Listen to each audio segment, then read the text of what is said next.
Hello, have a good day. So, welcome to chapter 2 of the semester 2. This is all about the static routing. All right, for the objectives, we have the functions of a router plays in the network. So, balik-balik lang ni siya noon sa function ni router. Describe the directly connected networks and the different router interfaces. Examine directly the connected networks in routing table and the use of CDP. When we say CDP, it means the Cisco Discovery Protocol. We also have the description of static routes with exit interfaces, the summary and the default routes, and how packets get forwarded when using the static routes. And lastly is to identify how to manage and troubleshoot the static routes. Alright, so, iibalik lang nato gamay that the function of our router is to determine the best path towards the destination and forwarding the packet to the destination. Take note that when a router determines the best path, gina-consult niya ang iyang ginatawag og routing table, right? And when we talk of forwarding packets to the destination, na ay impact diha ang ginatawag natog route forwarding and packet switching, wherein si routers or ang mga intermediary devices nato ang magstoryahanay kay para lang ma-forward nila ang packets to the next destination. Alright? So, all throughout this presentation, we will be using this exhibit. So, ato lang i-familiarize daan. So, we have three routers. We have R1 nga na ay isa ka network or na isa ka LAN dinhi nga 172.16.3.0.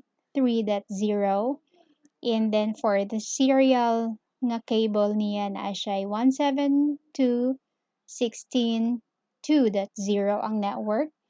And we have the R2 pod nga naapod siya network diha niya natay R3 naapod siya local area network. So all in all kung tan-awon nato pila ka networks nag-exist, again if how tan-awon nato ang number of cables nga connected sa ato ang mga routers. So, kung tan-awon nato si router 2 na ay tatlo ka cables. So, if na-count na nimo ni siya nga cable for R2, ayaw na siya i-count dito nga 1 na pod for R1. So, i-treat na nato ni siya as 1 network, 2 network, third network, fourth, and fifth. So, typically naatay 5 ka network sa kani nga exhibit nga gamito nato. Hangtod mahuman ang atong discussion for this session. So again, naitatlo ka 1-800 series router connected via one links. Yeah, one links because of this serial links. And each router connected to a LAN represented by a switch and a PC. So from a router to a PC, that's one network. From R2 router to the PC2, that's one network. R3 router to the PC3, that's another one network. All right, so okay, connection of a router for one. So wala man kita sa actual, right? So kung naata sa actual, mapakita nako sa inyo dito unsa tong mga cable nga ginagamit nato, no? Kay even though wala tay access to one sa atong laboratory, but we can create a cable nga ang iyang function mura na pud siya og 1, right? So ang atong router has a DB-60 port that can support 5 different cable standards. So kanang iyang gipasabot diha nga DB port, we are referring to the previous chapter nga gidiscuss nato katubitang Ethernet. O kung naglibog mo mao ni siya ang ginatawag nato og DB60. So wherein naa siya ports for one nga cable. So, mao ni siya sa DB60, no? So, part na siya sa atong ginatawag og Ethernet. Alright? Okay, connections of a router for Ethernet. So, when we say Ethernet, ito na yung for local area network nato. So we have two types of connectors. It can be straight through and crossover nga cables. Again, for straight through cable, ginagamit na siya to connect switch to router, switch to PC, router to server, basta kay different sila nga mga devices. So you need to make use of the straight through cable type. We also have crossover. This is used to connect switch to switch, PC to PC, switch to hub to hub, router to router. So as you can see, the crossover is used to connect the same devices. All right, so how are we going to examine the router interfaces? Again, when we say interfaces, these are the ports or katong mga hole dito sa likod sa ato ang router wherein you can attach the wires, no? So if you wanted to examine your router interfaces, you can make use of these commands sa ato ang command line interface. We have show IP router. This is to view the routing table. Against routing table will act or that mo na siya ang ato ang ginatawag og map, no, so that ang packet nato kung i-examine na ni router ang iyang routing table, ma-determine niya ang best path, and then makita niya kung asa ang next niya next i-forward ang imong packet so that makaabot siya sa iyang destination. We also have show interfaces. Gamit ni siya to check the status of your interface kung nag-on ba siya or naka-off, naka-down ba siya, nganong wa nagsiga, nganong pula gihapon ang packet tracer, no? So, pwede nimo gamit ni siya nga command. We also have show IP interface brief. So, same lang gihapon sa interfaces pero brief lang, limited ang iyahang details. And we also have show running configuration command. This is used to show the configuration file in your RAM. Again, ayaw kalimti ang ato ang exhibit nga gamiton all throughout this session. Alright, so by default, all serial and Ethernet interfaces are down. Okay? So pasabot kailangan nimo siya i-turn on so that ang imuhang packet napoy chance nga mo travel right from one node to the other. So to turn on these interfaces, you need to enable the no shut or no shutdown command, right? So I'm sure familiar na mo ana dito sa activity. So nag-activate tag no shutdown or no shut for short, no? So mo na siya yung reason nga nung ma-turn on or ma-app ang ato ang Ethernet o serial nga mga interfaces. Okay, nalimtan. Later na lang nato i-discuss sa ni dinhi. Alright, so verifying Ethernet interfaces. So pwede ka mo gamit og show interfaces and then specify the type of interface nga gusto nimo i-verify. Alright, so sample kani siya show interfaces. So, mapakita niya diri nga si fast Ethernet is now up. The line protocol is up. And then the hardware is this. The MAC address is this. Yeah. And then the internet address is this. Again, basig naglibog mo unsan ni siya o kani. So, this is a logical address. I guess this is the MAC address kung ako na sa'yo. Okay, ayan. Ethernet interfaces have MAC addresses. Alright. So, pasabot. Kada interface dito na siya kaugalingon nga MAC address. Alright? Okay. So, asa na ta? Configuring a serial interfaces. Guys, i-recall na lang ninyo ang gibuhat ninyo sa inyong activity, right? Para di kayo mo mawala. So, balik-balik na ni siya.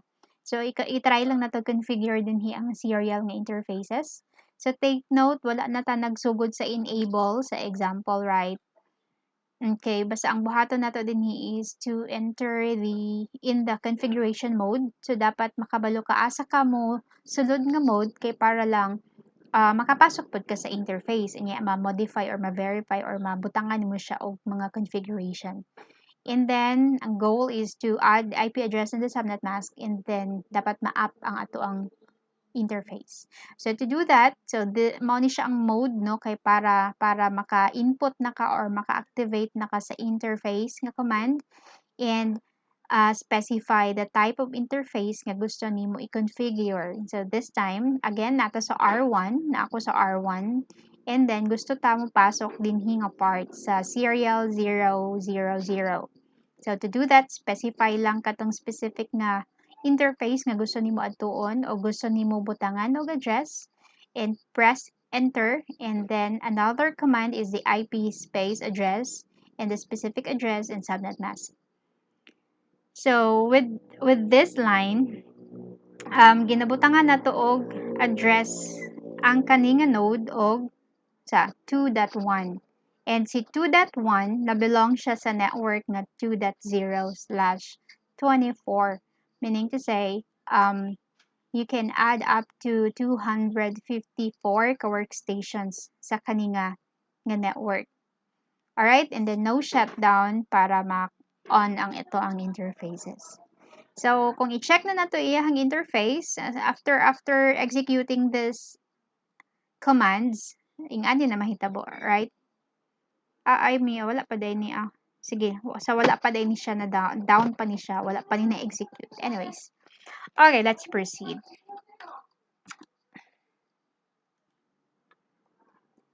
Okay, examining router interfaces. So, physically, it means connecting A1 interfaces. So, A1 physical layer connection has sides. Alright? So, kabantay mo nga sa isa ka side sa imong serial nga cable, magbutang kag clock rate. Pero sa pikas nga side, dili ka magbutang og clock rate. And kung based pod sa ato ang simulation, ang pikas nga end pod na ay timer, mao to siya nga mao to ibutangan pod ni nato og time, and then ang pikas walay timer nga symbol. Alright? So again, naay duha ka sides ang ato ang one nga physical layer connection or the wire. Natin ginatawag og data circuit terminating equipment or the DCE. This is the service provider nga link. And we also have a data terminal equipment or DTE. And typically, the router is the DTE device. So, kanito siya ang link nga walay timer. And sa DCE, mo to siya ang atong butangan og configuration nga timer.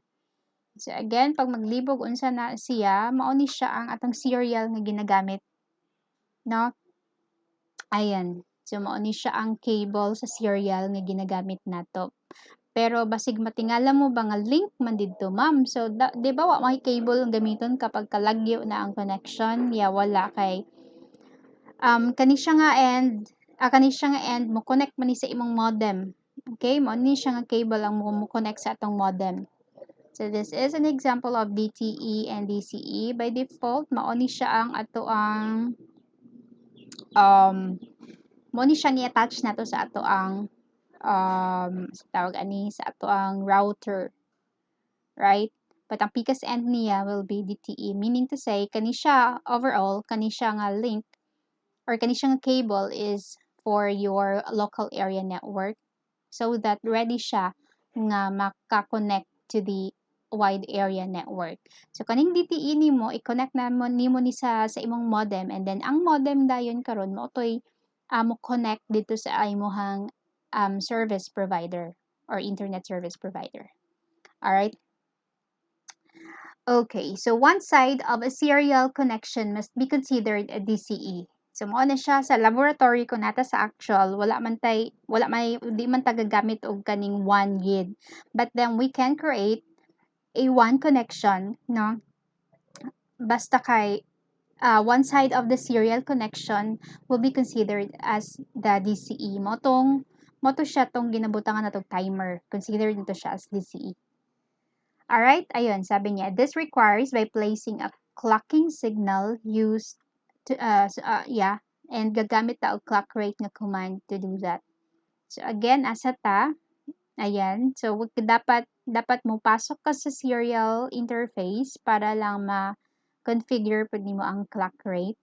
And this command or commands makes your link a DCE. Alright, serial interfaces require a clock signal to control the timing of the communication. We also have a debug IP routing command. Pero usually di man nato ni ginagamit sa laboratory. This will allow you to view changes that the router performs when adding or removing routes.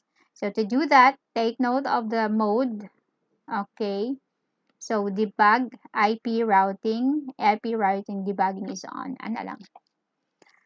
Okay, so again, this is our exhibit. We have 5 networks and now we will try to configure the Ethernet interfaces.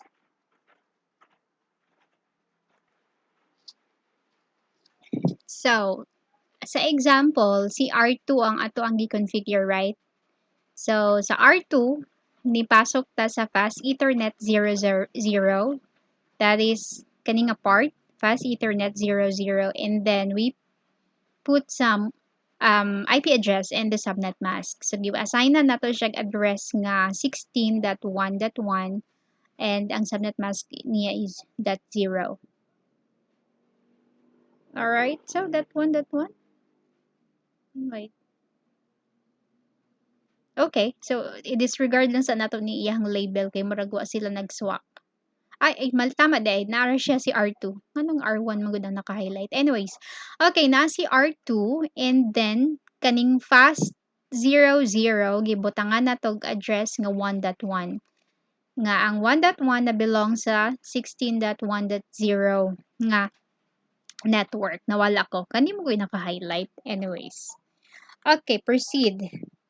So, when a router only has its interfaces configured and no other routing protocols are configured, then the routing table contains only the directly connected network. And only devices on the directly connected network are reachable. Okay? So, kasabot mo ato. So, ingani siya. Ang next magud nato nga topic will focus na on the routing protocols so that ang imong packet hinay-hinay mo abot sa destination. So, para mag-configure ta sa mga ginatawag na routing protocols, kailangan ang mga interfaces na anadaan sila address. So, ayun siya.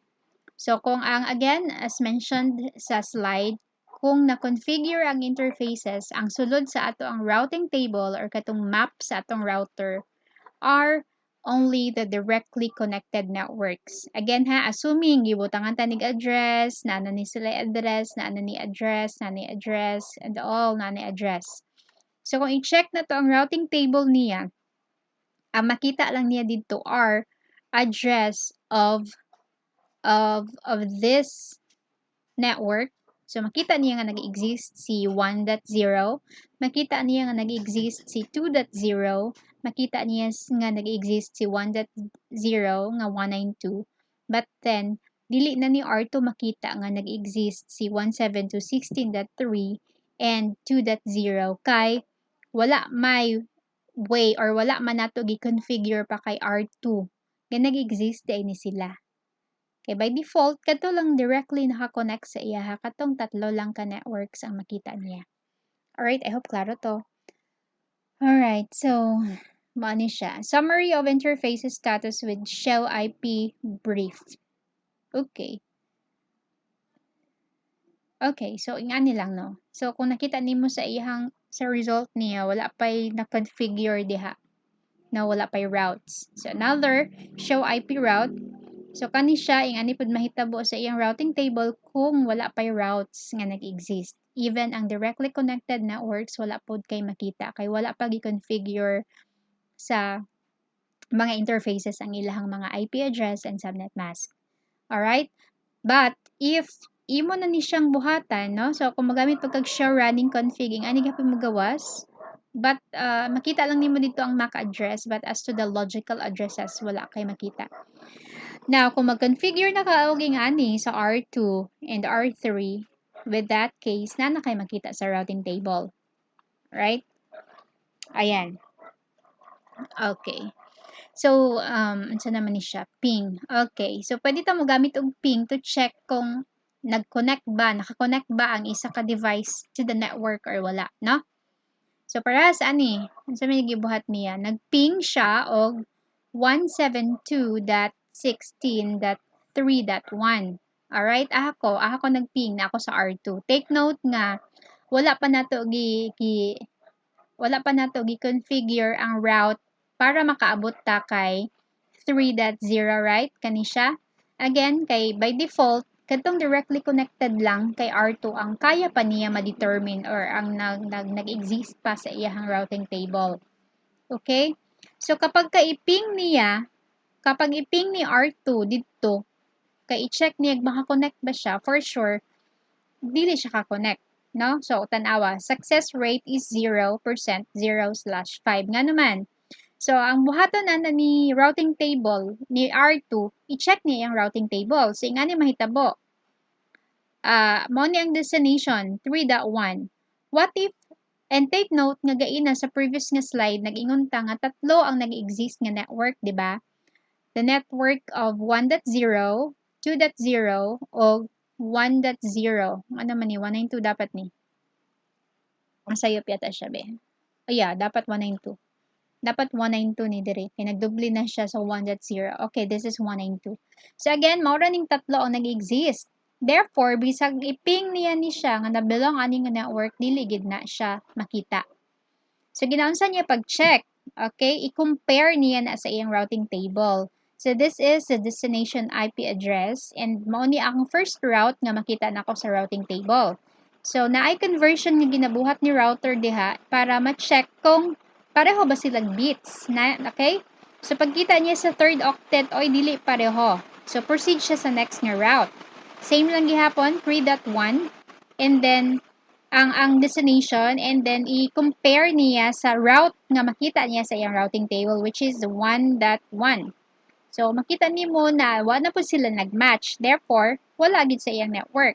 Until nga maabot siya sa pinaka last nga comparison sa katong 192.168.1.0.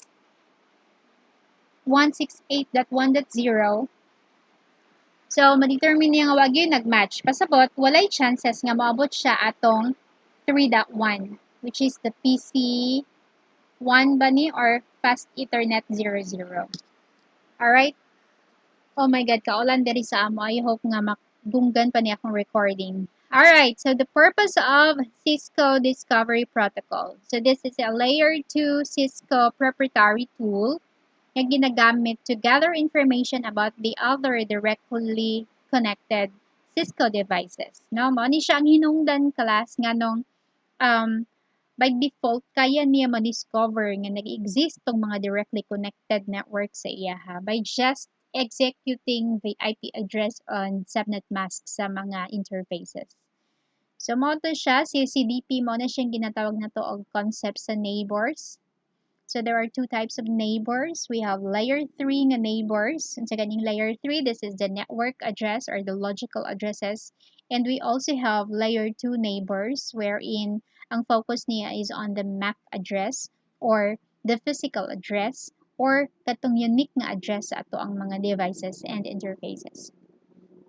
Okay, so if you will use the CDP show command, mao ni siya ang i-display niya nga information, the neighbor device ID, the local interface, the hold time value in seconds, the capability code, the hardware platform, the remote port ID. Ayan. Okay, so naabot tayo another nga kuan kung gusto pa jud kag mas detailed nga command, naabotangan lang nimo siya detail.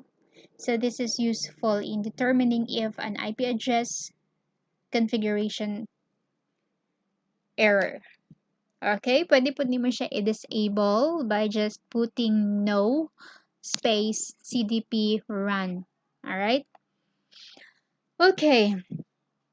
Now let's proceed to the core topic of this slide. Introduction pag ito, marag nag-review rato siya no, nya pila na ta ka minutes din we are 24 minutes na. Okay, the purpose of the static route. So when we say static route, it is a manually configured route used when routing from a network to a stub network. So for example, this is a stub network and then we have here R2. So if the R2 kay based sa atong previous nga discussion nga ina sa bikas nga slide na nga saba na akong mama guys. Okay. So, based sa atong previous nga discussion, wala pa nag-configure si 172.16.3.0. Therefore, para makakonect si R2 sa iyaha, kay dili naman siya directly connected, remote na ang tawag ana sa iyaha. Nga naman, na may gap dinhi, nanay someone dinhi, or nanay isa ka link dinhi nga nakahinder sa iyang connection sa stub network. So, para si R2 makakonect dito sa stub network, we can make use of a static route. But by default sa atong laboratory nagagamit ta og kadtong RIP, right? Wherein mag-execute ta og network and then specify nato ang network nga gusto nato i-add sa kada router para dire-diretso na ang ilahang connection. So aside ato, kadto siyang gigamit nato nga RIP. RIP is an example of the dynamic routing protocol. But this time, mag-focus sa ginatawag na tog static route. So again, ang remaining topics nato gyud kay mag-focus na lang sa static and dynamic routes. So we'll start with the static route. Okay? Okay, so mao na ni siya ang topic sa kaninga sessions, mao na ni siya ang remaining topic sa kanilang sa nga session ha. So when we talk of static routes na atay three types. Katong basic nga static route configuration, we also have default route configuration, and we have a route summarization. Okay? So this next slide is an example of the regular or basic nga static route configuration with exit interface. Okay? So again, para makakonect na si R2 sa 172.16.3.0 nga network, mao ni nga command ang pwede nato gamiton. So mo-execute ta og IP route. So kung tan-awon nato sa example, take note of the mode aha nata sa sulod sa config sa router and execute the IP space route. Next to that is network address, subnet mask, and then IP address or exit interface. Again, kaning IP address din hi og exit interface isa lang na siya. Okay, so mao na ni siya no. IP route, network address, subnet mask, and then exit interface. Unsay pasabot ani? Ang network address nga imong ibutang dinhi sa syntax will be the destination network address of the remote network that you wanted to be added to the routing table of the router. So pasabot kaning destination network, kung basihan nato ang previous nga exhibit nato sa kani. Kung gusto nako ma-add akatong destination, ang destination nga address diha is kani nga gusto nako i-add sa iyahang routing table so that makita nako kung asa ko moagi para makakonect ko sa iyaha. Alright? So, mao to siya ang ginatawag na destination address. Bali, ang ibutang ninyo dinhi is the address, destination address nga gusto ninyo ma-add sa routing table sa kung unsa ni nga router na dinhi. Alright? And then, the subnet mask, mo ni siya ang ibutang ninyo dinhi is the subnet mask of the destination network address nga gi-add nimo dinhi or diri sa taas. Okay, basta kay subnet mask na siya atong network nga imong gi-add. Dili subnet mask sa router nga mga addresses. Okay? So the IP address and exit interface is the outgoing interface that is used to forward packets to the destination network. Or mo na siyang ginatawag natog next hop IP address. I hope klaro pa ta. So, mag 30 minutes na akong discussion din niya. I hope nga okay pa mo diha. Okay, dissect na to siya, no? So, gamit ang IP route. This is the static route command. But this time nata sa R1. I hope di ta mawala. Okay, R1 static routes to R2's LAN. So, pasabot ana, nako sa R1 and gusto ni R1 nga ma-configure ang route to the R2's LAN, which is the 172.16.1.0. Gusto niya nga remotely makakonect siya dito. So, to do that, ingani ang buhaton sa R1, no? Naman eh. So, execute siya IP route, And then, ang network address is 172.16.1.0. And then, the subnet mask will be 255.0. And the exit interface or the IP address or the next hop IP address towards this network is the 172.16.2.2. Meaning po, si R1, para makaabot ko sa 1.0 nga network, dapat po, mo-jump ko sa 16.2.2. Gets po? Again, para makaabot ko sa kaninga network, ang next hop nga interface nga ibutang nako, i-configure nako sa static route nako will be this IP address as next hop nga interface. Dili pwede nga from here ka nag-configure, maambak ka sa kaugalingon gihapon niya. No, maambak ka dito sa next na nga link para maabot ka dito sa network sa PC2 o sa fast ethernet sa router 2. Alright? Ayan, so mo ni siya ang nahitabo. Nako, mo ni siya ang mahitabo no sa R1. Again, wala na kung makita ninyo, duha lang ka configuration ang iyang gibuhat nga naman. Sa R1, kung tan-aw na to, directly connected sa R1 si 3.0 and si 2.0 nga 172. Therefore, dili na niya kailangan buhaton pag IP route kay naa na ni daan sa iyang routing table. So kung tan-aw na to, ang gibuhatan niya og route diha is si kinsa man iyang gibuhatan dire. Okay, kanina pod. Asa to sa pikas? Wait lang ha. Okay. Take note class nga gi-add na nato din hinga part ang kaninga network, right? Si 1.0 na add na nato. And this time, nag-add na po tag duha na aday naraman day diri. Duha ka remote networks. So gi-add na po nato si 192.168.1.0 and si 2.0. And take note of the IP interfaces. Wait lang, gamit ko pointer ha. Okay. Tanawa ang iyang IP next hop interface or the exit interface, pareho lang gihapon.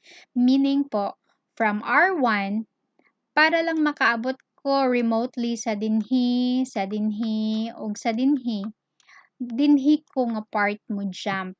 Alright? Dili man pud pwede nga from here mo jump ko diretso dinhi nga node or dinhi nga node. So dapat mo agi ko diri mao ni siya ang pinaka next hop nga interface nato. Pero dili sa tanan panahon mao na iyang next hop interface, right? No? Yeah. So hugaw na noon kayo. So yeah, kang router mao to iyang next hop interface para maabot siya sa uban, but then kung R2 na pud lahi pud iyang next hop interface. Possibly duha ang iyang next hop interface ani no kung padulong siya dinhi or kung padulong siya dinhi. All right? Okay. So based sa atong configuration, so nagbuhat ta og nag-configure ta og static route with exit interfaces, right? So naay tatlo ka principles na gigamit diha no according to CCNA's principles.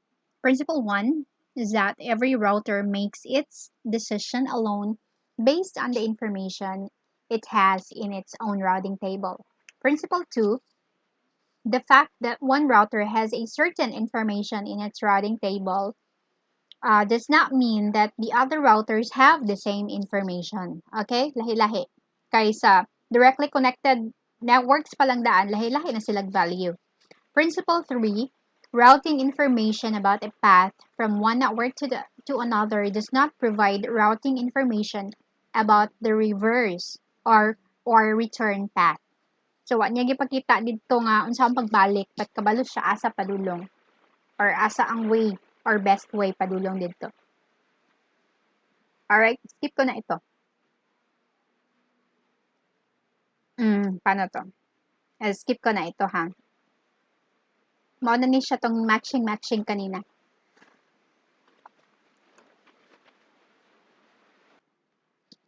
Now, nganong kailangan man nato i-specify ang iyahang exit interface? Alright? So, kailangan siya so that mahimo siyang efficient, no? So, it will make the configuration or the routes more efficient because the routing table can resolve the exit interface in a single search instead of two searches. So this is an example syntax required to configure a static route with an exit interface.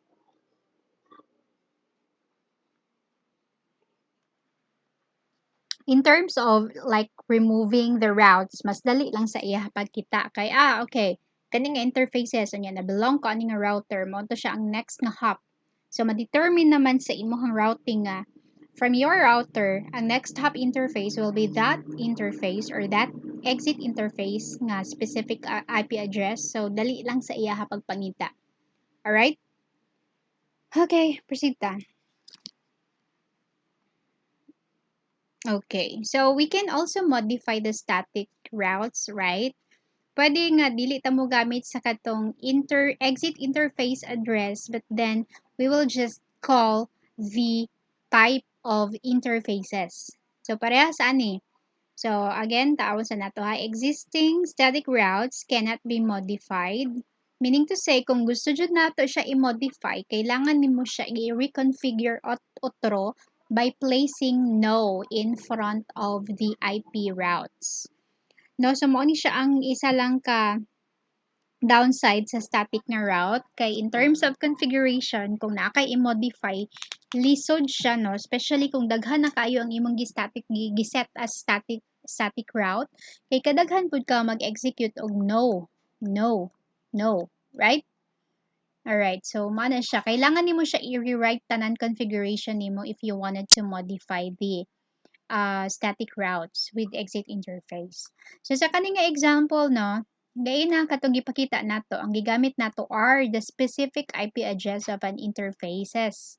But this time iyang gikuha, gimodify niya by placing no prior to the command nga IP route, but then as to the information nga gimodify niya kaning serial 000 ang address ana mo ra gyapon ni siya.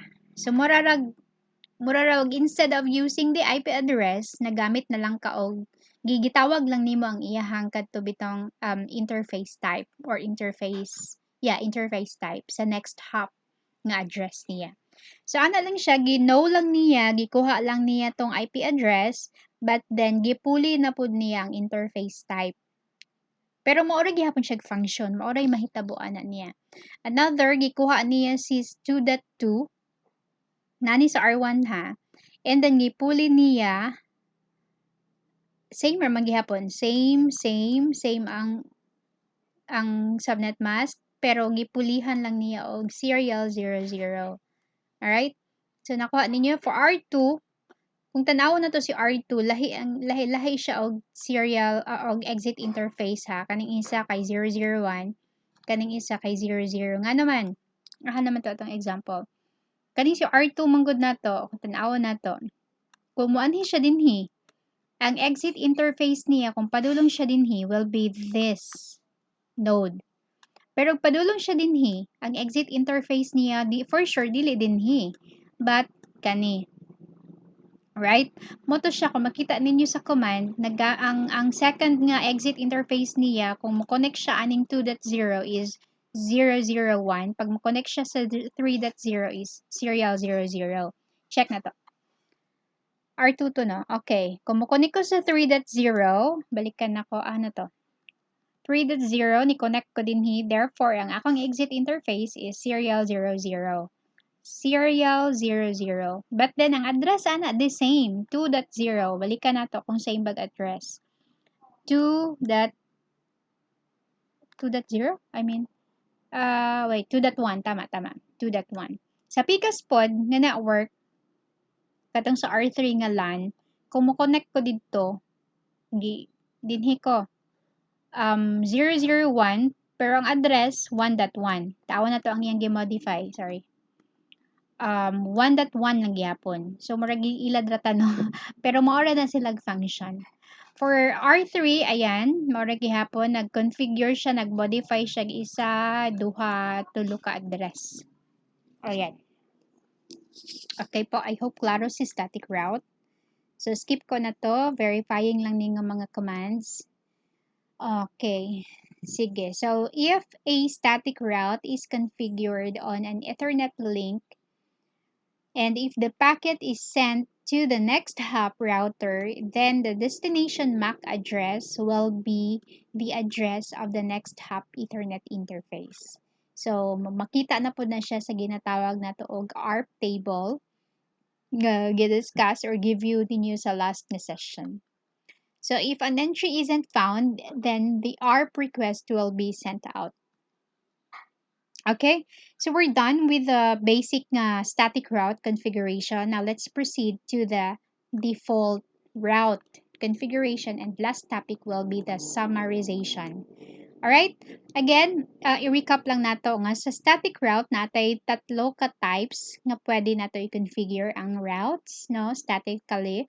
First is katong basic nga route configuration wherein mogamit ta og ing-ani nga ano to, kani siya nga mga syntax, right? IP, route, network address, subnet mask, and to exit interfaces. Ang ikaduha will be the default route and summarization. So unsa ni sila when we summarize and when we do default route or summarizing the route reduces the size of routing table. Meaning to say, kadto atong gibuhat kani gani kung tan-awon nimo ni taas na baya kayo ni kay tulo na siya ka line, di ba? Kung wala lang ning mga no taawon nato nag-configure siya isa ka network, second network, and third network. So pasabot kung daghan kayo remotely connected network, daghan kay nga linya ang mag IP route kadaghan kay kag i-configure nga static route, right? So mo na siya, isa ka resolution ana is to make use of the default route because it reduces the size of routing table. We also have route summarization. Now, this is the process of combining a number of static routes into a single static route. So, walay problema sa default route kay sayon ra kayo ang iyang syntax. Ano man ang syntax? Skip ko na to, han.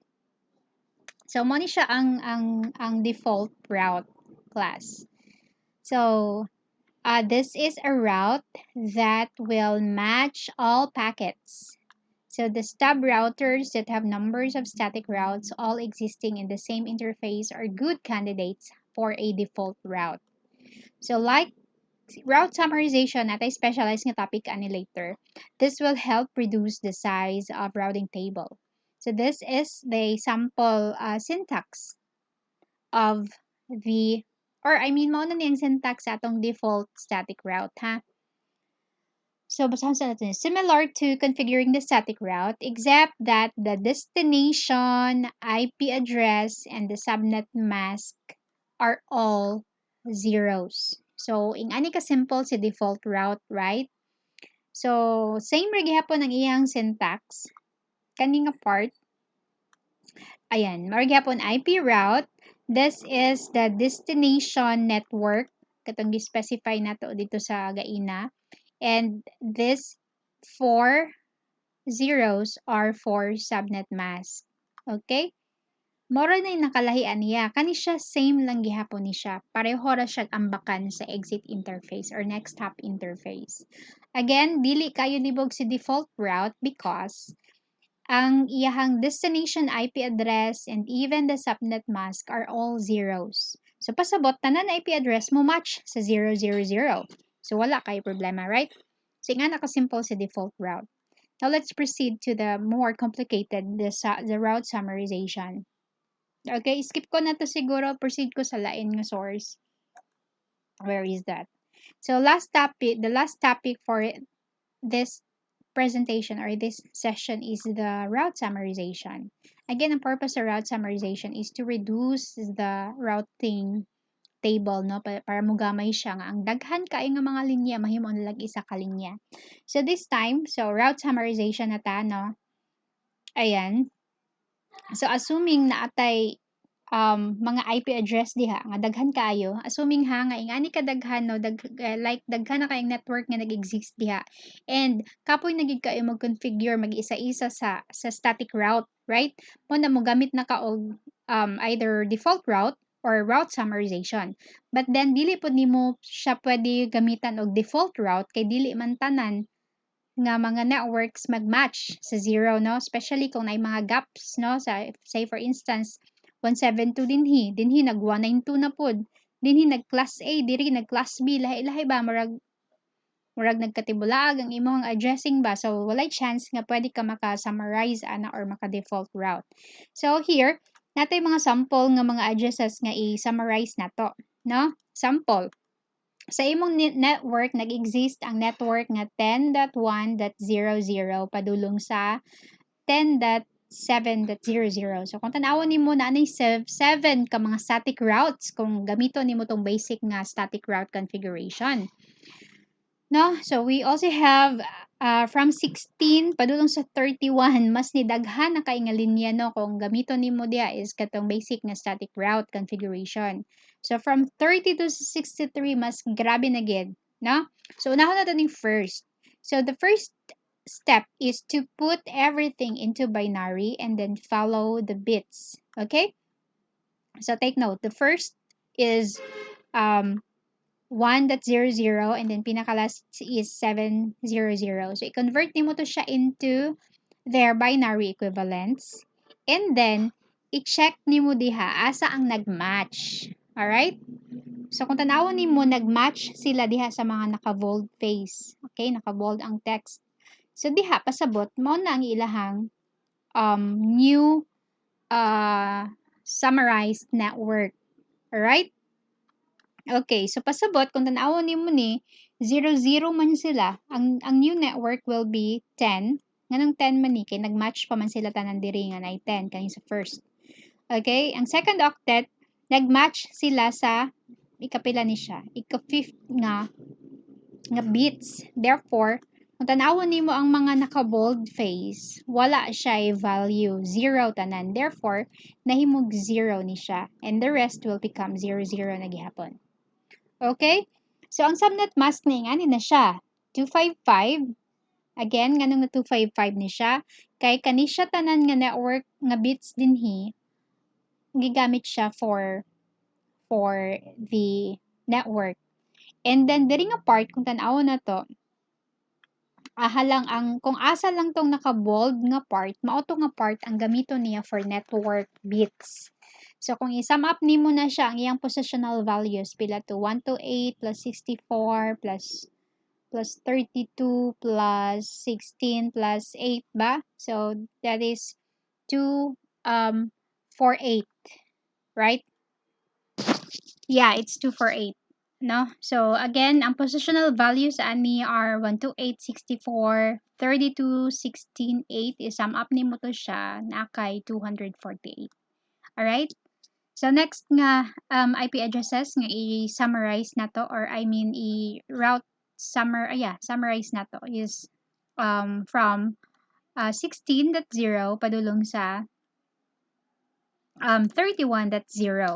So, kung tanawon ninyo, daghan na kaayo, right? So, kapoy pod kayo mag-convert ana into binary. So, naapoy technique.